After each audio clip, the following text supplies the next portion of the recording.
जी नमस्कार, मैं हूं सैलाइन चौधरी। स्वागत करता हूं मैं आपका आपके अपने यूट्यूब चैनल में। तो साथियों, सीटेट पेपर 2 कंप्लीट हो चुका है। आई होप आप सभी का पेपर अच्छा गया होगा।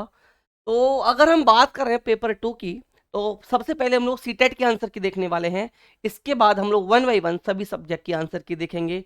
तो यहाँ अगर हम बात करें सीटेट की आंसर की, सीडीपी सब्जेक्ट की, तो इस बार का जो पेपर रहा है, पेपर की अगर हम लोग कंपेयर करें, अगर जनवरी वाले पेपर को देखते हुए, ये पेपर थोड़ा सा मैं कहूंगा जनवरी वाले पेपर से इजी रहा है। इस पेपर में एग्जामिनर ने खास कोई प्रयोग करने की कोशिश नहीं की। नॉर्मली जैसे सीडीपी आपकी पूछी जाती है वैसे ही पूछी है, मैं कहूंगा इजी ही सीडीपी आपके यहाँ पर देखने के लिए हमें मिली है। तो क्वेश्चन नंबर 1 से हम लोग शुरुआत करते हैं कि महारत हासिल करने के लक्ष्य निर्धारित करने से छात्र की अभिप्रेरणा और योग्यता के बारे में विचार कैसे प्रभावित होते हैं। तो मैंने बताया था, कभी भी आप सीडीपी या कोई भी सीटेट का क्वेश्चन सॉल्व करो तो कोशिश कीजिए आप लोग एलिमिनेट कीजिए ऑप्शंस को। तो अगर हम बात करें यहाँ पर छात्र की अभिप्रेरणा की बात की गई है, तो क्या बाहरी अभिप्रेरणा यहाँ कार्य करेगी? नहीं करेगी। तो बाहरी अभिप्रेरणा के दोनों ऑप्शंस हम लोग के यहाँ पर हो जाएंगे रॉन्ग। गलती होने के चांस आपके 1/2 या हम कह सकते 50-50 हो चुके हैं। प्रोबेबिलिटी 1/2 हो चुकी है आपके आंसर के सही होने की। अब यहाँ पर राइट आंसर होगा ऑप्शन नंबर 3। यह अक्सर योग्यता के वृद्धिशील दृष्टिकोण में बढ़ी हुई आंतरिक अभिप्रेरणा और विश्वास को दर्शाता है। आगे चलते हम लोग, आगे चलते हैं और क्वेश्चन नंबर 2 इसका हम लोग देखते हैं। क्वेश्चन नंबर 2 समावेशी शिक्षा के बारे में यहां पूछा गया है। समावेशी शिक्षा के बारे में क्वेश्चन 2 है कि समावेशी शिक्षा क्या करेगी? बच्चों के बीच हर तरह की विभिन्नता को दूर करने का लक्ष्य रखती है। ऑप्शन रॉन्ग हो गया। को पहचानना चाहिए कि हर एक बच्चा एक ही दर से एक ही समय में सीखेगा, ऐसा तो पॉसिबल है ही नहीं कि एक ही समय में एक ही दर से हर बच्चा सीख सके। मैं विशेष बच्चों की जरूरत को पूरा करने के लिए एक अलग शैक्षणिक कार्यक्रम पेश किया जाता है, ऐसा भी नहीं किया जाता। अलग अलग विभिन्नताओं के अनुसार विविध निर्देश दिए जाते हैं। तो ये ऑप्शन राइट हो जाएगा। क्वेश्चन नंबर 2 का ऑप्शन नंबर 4 हमारा राइट आंसर हो जाएगा। आपके अकॉर्डिंग जो भी जिस नंबर पे क्वेश्चन हो, आप वहां से टैली इसको कर सकते हैं। नेक्स्ट, प्याजी और वाइगोस्की के सिद्धांत में एक प्रमुख समानता क्या है? ये यहां पर आपसे पूछा गया है। तो देखिए, संज्ञानात्मक प्रक्रियाओं में संस्कृति की भूमिका, भाषा और विचार के बीच संबंधों में उनकी चिंतन या समानता तो पूछी गई है। उनके बीच में सबसे बड़ी भिन्नता ही यही थी, तो ये ऑप्शन भी रॉन्ग हो गया। बच्चों के विकास में चरण जैसी प्रगति पर ध्यान देना, और ऑप्शन डी बच्चों की स्वयं की शिक्षा में संलग्नता और जुड़ाव, यानी कि ऑप्शन नंबर 4 हमारे क्वेश्चन नंबर 3 का राइट आंसर यहां पर बन जाएगा। अगले क्वेश्चन की तरफ चलते हैं। अगला क्वेश्चन नंबर 4 हमारा हो जाएगा यहां पर अभिकथन और कारण वाला क्वेश्चन नंबर हमारा 4 है। अभिकथन और कारण वाला क्वेश्चन है कि किशोरावस्था के दौरान जेंडर अपेक्षाओं के अनुरूप स्त्रीत्व और पुरुषत्व की परंपराओं का पालन करने के लिए दबाव बढ़ जाता है। तो राइट ऑप्शन है ये। जेंडर और जेंडर भूमिकाएं जैविक रूप से निर्धारित की जाती हैं, ये हमारा रॉन्ग ऑप्शन हो जाएगा। ये क्वेश्चन मैंने आपको करा भी रखा है। तो ए सही है, आर गलत है। ए सही है, आर गलत है। ऑप्शन नंबर 4 हमारा यहां पर राइट आंसर बन जाएगा। क्वेश्चन नंबर 5 देखते हैं। क्वेश्चन नंबर 5 भी हमारा अभिकथन और कारण से दिया गया है। अभिकथन और कारण से क्वेश्चन नंबर हमारा यहां पर 5 दिया गया है। तो यहां पर देखें अगर हम लोग कि एशियाई संस्कृतियों में जो सामाजिक सद्भावना पर जोर देते हैं, क्रोध की अभिव्यक्ति को हतोत्साहित किया जाता है और शर्म को प्रोत्साहित किया जाता है। तो ये ऑप्शन अभिकथन जो है ये बिल्कुल राइट है। ये बिल्कुल हमारा यहाँ पर राइट है। कारण देखें, कारण भावनाएं व्यक्तिपरक हैं और सीखने में कोई भूमिका नहीं निभाती। तो ये हमारा कारण जो है ये रॉन्ग गिवन है। तो इट मींस इसका जो राइट आंसर बनेगा कि ए सही है, आर गलत है। तो ए सही है, आर गलत है। ए सही है, आर गलत है। ऑप्शन नंबर 4 यानी कि ऑप्शन नंबर 4 क्वेश्चन नंबर 5 का हमारा यहां पर राइट आंसर बन जाएगा। क्वेश्चन नंबर 6 की तरफ चलते हैं। क्वेश्चन नंबर 6 हमारा यहां पर गिवन है। लॉरेंस कॉलबर्ग से क्वेश्चन पूछा गया है कि लॉरेंस कॉलबर्ग ने क्या किया था? लॉरेंस कॉलबर्ग ने बच्चों को नैतिक विकास का अध्ययन करने के लिए किस विधि का प्रयोग किया था? क्या प्रायोगिक विधि का किया था? जी नहीं। मात्रात्मक शोध कार्य विधि का किया था? जी नहीं। खेल के दौरान बच्चों का अवलोकन किया था? जी नहीं। बच्चों के सामने नैतिक दुविधाएं उन्होंने रखी थी। क्या रखी थी? नैतिक दुविधाएं रखना और अनुक्रियाओं में समालोचन करना, ये उनका उद्देश्य था। तो ऑप्शन नंबर 3 राइट आंसर हो जाएगा क्वेश्चन नंबर 6 का हमारा। अब चलते हैं अपने क्वेश्चन नंबर 7 की तरफ। क्वेश्चन नंबर 7 लेव वाइगोस्की से पूछा गया है। लेव वाइगोस्की से क्वेश्चन 7 हमारा यहां पर पूछा गया है कि लेव वाइगोस्की के अनुसार भाषा और विचार के बीच में क्या संबंध है। तो देखिए, भाषा और विचार एक दूसरे से स्वतंत्र हैं, जी नहीं। विचार भाषा को आकार देता है, जी नहीं। भाषा विचार को आकार देता है, जी नहीं। भाषा और विचार विकास की जटिल विनिमय प्रक्रियाएं हैं। तो ऑप्शन नंबर 1 क्वेश्चन नंबर 7 का यहां हमारा राइट आंसर बन जाएगा। क्वेश्चन नंबर 8 की तरफ चलते हैं। क्वेश्चन नंबर 8 की तरफ देखते हैं कि भावनाओं व्यक्तित्व सामाजिक संबंधों में परिवर्तन और स्थिरता किस विकास में शामिल है। संज्ञानात्मक, व्यक्तिगत, भावात्मक और मनोसामाजिक। तो देखिए, इसका जो राइट आंसर होना चाहिए, इसका राइट आंसर 50% मनोसामाजिक विकास, और अगर एग्जामिनर हो सकता है, मैं कहूंगा, और बल्कि मैं इसको 80% दूंगा, इसको मैं 90% आंसर दूंगा, लेकिन हो सकता है 10% भावात्मक विकास भी इसका राइट आंसर एग्जामिनर मान सकता है। तो सिर्फ इन 30 क्वेश्चन में मैं इस एक क्वेश्चन को डाउट में डालूंगा, जिसका राइट आंसर 4 भी हो सकता है, 3 भी हो सकता है, जिसमें मैंने 90% एंड 10% भी कर दिया। बाकी का 100% एक्यूरेसी होने के पूरे पूरे चांसेस हैं, जो मैं आपको आंसर की बताने जा रहा हूं। क्वेश्चन नंबर 9 की तरफ चलते हैं। क्वेश्चन नंबर, अगर हम 9 की बात करें, क्वेश्चन नंबर 9 की बात करें, अभिकथन और कारण से यह क्वेश्चन पूछा गया है। अभिकथन और कारण से आपका क्वेश्चन नंबर 9 पूछा गया है कि देखिए, शिक्षकों में बच्चों के प्रयोग के बहुत सारे अवसर देने चाहिए, बिल्कुल सही बात है। उदाहरणों और गैर उदाहरणों पर चर्चा करनी चाहिए, एक करेक्ट बात है। बच्चों में गलत धारणाओं से निपटने का एक रचनात्मक तरीका विपरीत उदाहरण प्रदान करता है। क्वेश्चन नंबर 9 हमारा यहां पर दिया गया है कि ए और आर दोनों सही हैं और ए आर की सही व्याख्या करता है। क्वेश्चन नंबर 9 का ऑप्शन नंबर 2 राइट आंसर हमारा यहां पर हो जाएगा। क्वेश्चन नंबर 10 आपका यहां पूछा गया है। क्वेश्चन नंबर 10 डिसलेक्सिया से पूछा गया है। क्वेश्चन नंबर 10 जो है आपका डिसलेक्सिया से क्वेश्चन नंबर 10 आपका यहां पर पूछा गया है। तो देखिए, पठन वैकल्प से जूझ रहे छात्रों को पढ़ना सिखाया जा सकता है। कैसे सिखाया जा सकता है? लंबे और जटिल गद्यांश देकर, जी नहीं। उसे लंबे और जटिल गद्यांश आप कैसे दे सकते हैं जब उसे पढ़ने में ही प्रॉब्लम है, डिसलेक्सिया है। उच्च ग्रेड स्तर के पठन ग्रंथ प्रदान करके, रॉन्ग ऑप्शन। अनुकूलन की अनुबंधन विधि के माध्यम से या व्यवस्थित ध्वनात्मक प्रशिक्षण के माध्यम से।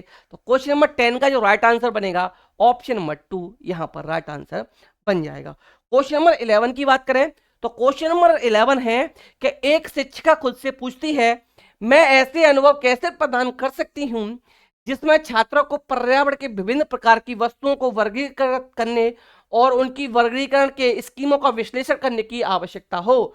वह छात्रों में किस बुद्धिमत्ता को बढ़ावा देने की कोशिश कर रही है? शारीरिक, रॉन्ग ऑप्शन। अंतर्वैयक्तिक, रॉन्ग ऑप्शन। भाषाई बुद्धि, रॉन्ग ऑप्शन। प्राकृतिक बुद्धि, राइट आंसर क्वेश्चन नंबर 11 का यहां पर हमारा हो जाएगा। बात करते हैं आगे, क्वेश्चन नंबर 12 से हम लोग देखते हैं क्वेश्चन नंबर 12 का जो राइट आंसर क्या बनता है। क्वेश्चन नंबर 12 देखते हैं। क्वेश्चन नंबर 12 हमारा रहने वाला है यहाँ पर। क्वेश्चन नंबर 12 की अगर बात करें कि देखिए, निम्नलिखित में से कौन सा सही सुमेलित युग्म है, कौन सा सही सुमेलित है, यह पूछा गया है कि योगात्मक मूल्यांकन क्या करता है। इसमें पेपर पेंसिल परीक्षण के साथ साथ गैर लिखित व्यवहार को विस्तृत व्यवहार शामिल है, जी नहीं। योगात्मक मूल्यांकन में सिर्फ पेन पेपर परीक्षण शामिल होता है। मानदंड संदर्भित मूल्यांकन विशिष्ट विपरीत महारत शामिल है, यह भी रॉन्ग है। मानक संदर्भित मूल्यांकन साथियों के प्रदर्शन की तुलना करता है, जी हाँ, ये क्या करता है? साथियों के प्रदर्शन की तुलना करता है। यहां पर ये ऑप्शन आपका राइट हो जाएगा। क्वेश्चन नंबर 13 पर चलते हैं। क्वेश्चन नंबर 13 की तरफ चलते हैं कि निम्नलिखित में क्या एक दृष्टिबाधित विद्यार्थियों को कक्षा में भागीदारी लेने में बाधा डालता है? याद कीजिए, ध्यान रखिएगा, यहां पर सहयोग नहीं दे रहा, बाधा डाल रहा है। बाधा डालने की यहां पर बात की गई है, तो बाधा क्या डालेगा? ग्राफिक सामग्री बाधा डालेगी, जी नहीं। स्पर्शी है, कैसा है बच्चा, दृष्टिबाधित है, स्पर्श करके सीख सकता है, तो ये ऑप्शन राइट हो जाएगा। इलेक्ट्रॉनिक रूप से, जी हाँ बिल्कुल सीख सकता है। उभरी हुई रेखा को टच करके सीख सकता है। मुद्रित पाठ्य पुस्तकों नोट से वो सीख सकता है, नहीं सीख सकता, तो यहां पर नेगेटिव पूछा गया था, बाधा डालना पूछा गया था, इसलिए इसका जो राइट आंसर बनेगा, राइट आंसर ऑप्शन नंबर 3 आपका यहां पर क्वेश्चन नंबर 13 का बन जाएगा। नेक्स्ट क्वेश्चन की तरफ चलते हैं, क्वेश्चन नंबर 14। क्वेश्चन नंबर 14 की तरफ चलते हैं। क्वेश्चन नंबर 14 यहां पर आपका रहने वाला है कि निम्नलिखित में से कौन सा प्रश्न विश्लेषणात्मक चिंतन को बढ़ावा देता है। विश्लेषणात्मक चिंतन को कौन सा बढ़ावा देगा, विश्लेषणात्मक हो, सृजनात्मक हो, अपसारी हो, मैंने ये बार बार बताए थे, बार बार ये चीज मैंने आपको बताई थी, तो कौन सा बढ़ावा देगा। भारत में जनसंख्या वृद्धि के विभिन्न कारण क्या हैं, भारत की राजधानी, सभी का आंसर एक निकलेगा, यानी अभिसारी बन गया। भारत में कितने राज्य हैं, सभी का आंसर एक निकलेगा।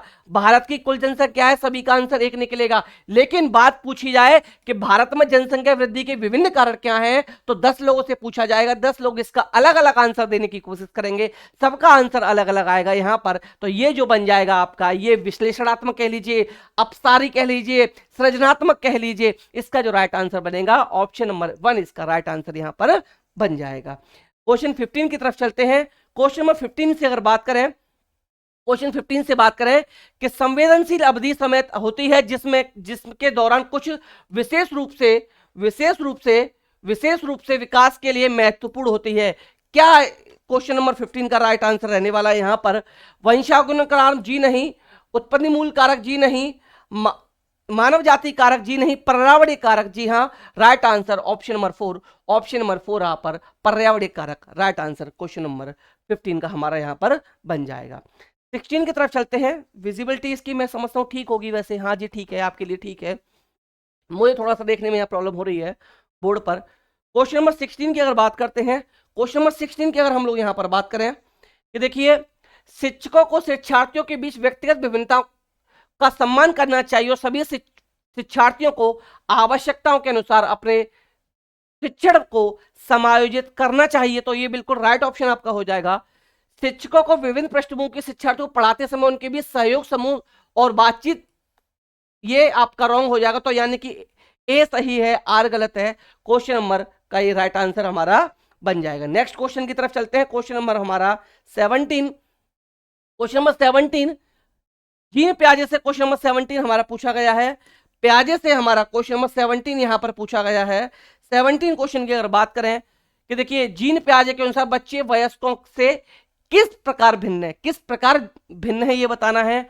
बच्चों की सोच मात्रात्मक रूप से वयस्कों से भिन्न होती है, यहां पर बच्चों से ये नहीं होती।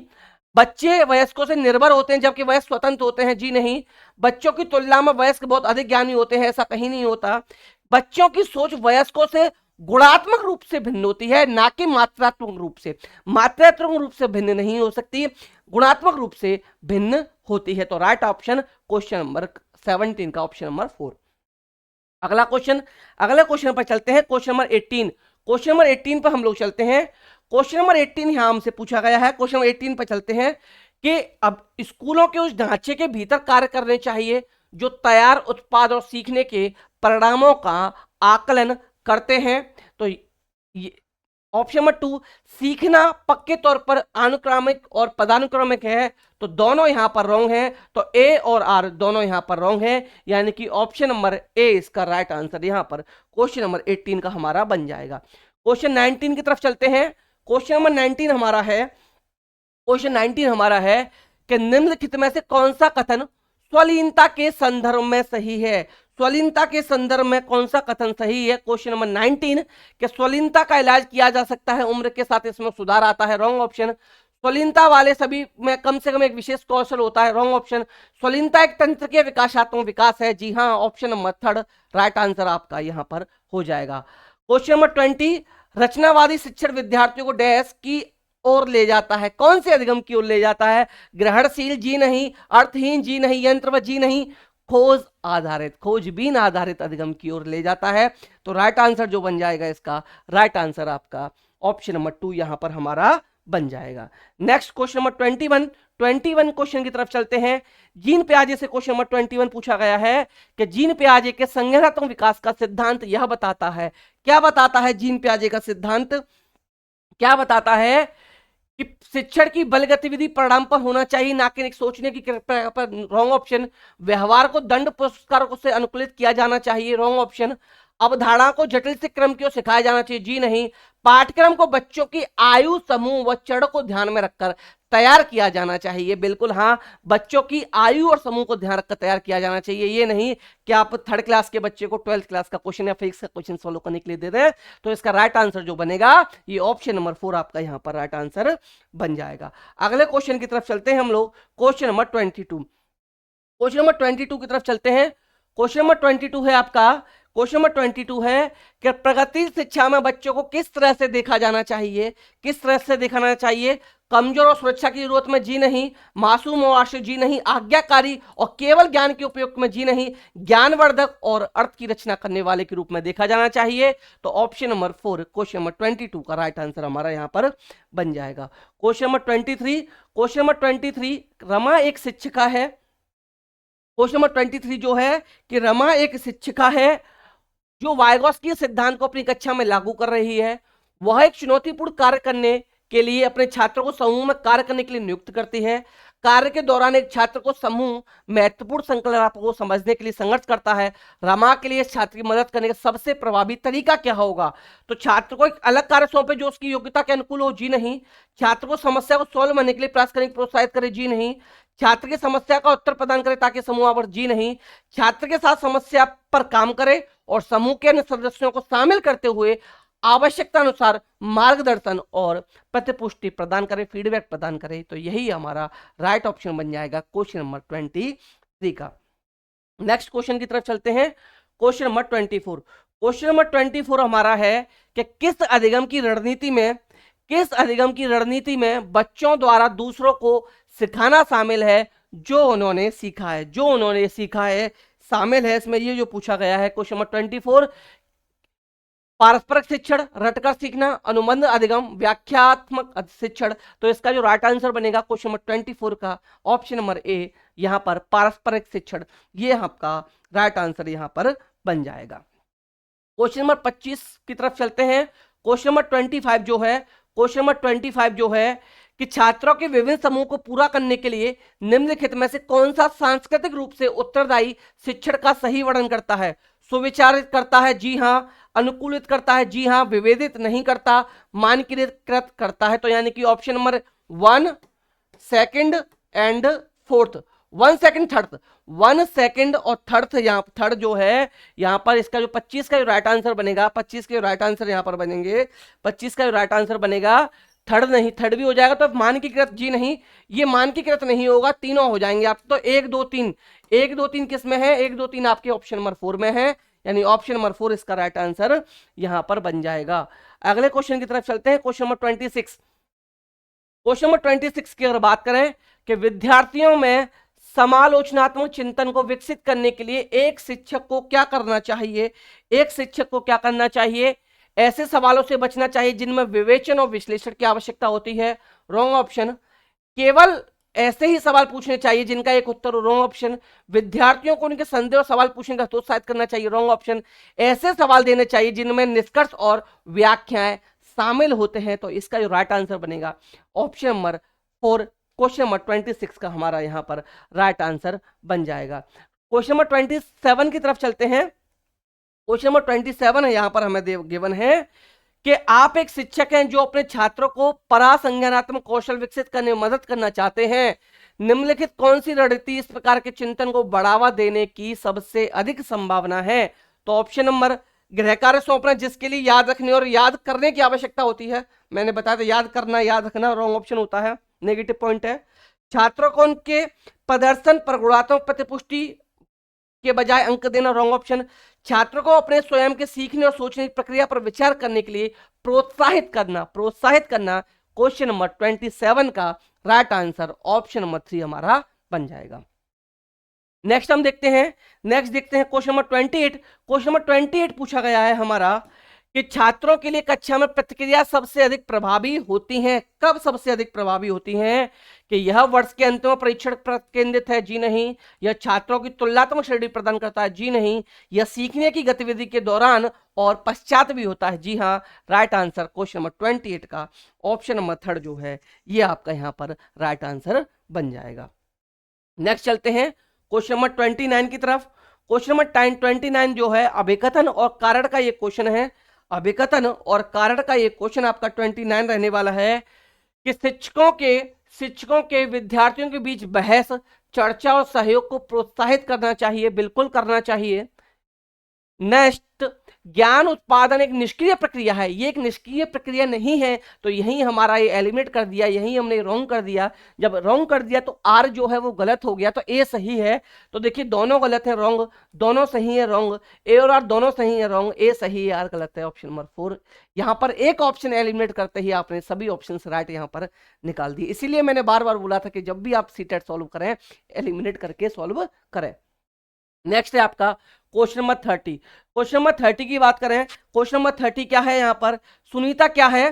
सुनीता क्या है? एक 12 वर्षीय लड़की, विशेष संगीतीय क्षमता रखती है। उनके माता पिता दोनों ही निपुण गायक हैं और वे सुनीता को अपनी आवाज को बेहतर करने के लिए प्रशिक्षण कक्षा में भेज रहे हैं। सुनीता की यह क्षमता संभावित रूप से किन कारणों के अंतःक्रिया का परिणाम है? क्या लैंगिक पहचान? जी नहीं। पोषण और अनुशासन? जी नहीं। वृद्धि और परिपक्वता? जी नहीं। आनुवांशिक और वातावरण? कौन सा? आनुवांशिक और वातावरण, हेरिडिटी इनटू एनवायरनमेंट। ये बार बार एक क्वेश्चन, ये बार बार रिपीट होने वाला क्वेश्चन सीटेट में है। तो इस बार मैं समझता हूं ज्यादातर लोग 25 प्लस क्वेश्चन मैं समझता हूं इसमें इजीली आप लोग करके आए होंगे। मुझे ऐसी उम्मीद है कि 25 प्लस क्वेश्चन आप लोग के सीडीपी में बढ़ रहे होंगे। बहुत से लोग तो 28 से 30 इस बार सीडीपी में बहुत ज्यादा लोगों का स्कोर इस बार रहने वाला है। अगर मैं एक क्वेश्चन की बात करूं जहां मैंने आपको 2 आंसर बताए थे क्वेश्चन नंबर 8 में, उन अगर वहां भी मैं 90 और 10% किया है तो उस एक क्वेश्चन को छोड़ दें तो कोई भी ऐसा क्वेश्चन नहीं कि जहां आपका डाउट कोई भी बन रहा हो। तो ये थी सीटेट की सीडीपी आंसर की पेपर 2 की। नेक्स्ट मिलते हैं हम लोग सीटेट की पेपर 2 की नेक्स्ट आंसर की इसके साथ। तो चलिए मिलते हैं नेक्स्ट वीडियो में, तब तक आप लोग हंसते रहिए, मुस्कुराते रहिए और जॉब पाने के लिए पढ़ते भी रहिए। तो bye bye, take care, thank you, नमस्कार, जय हिंद।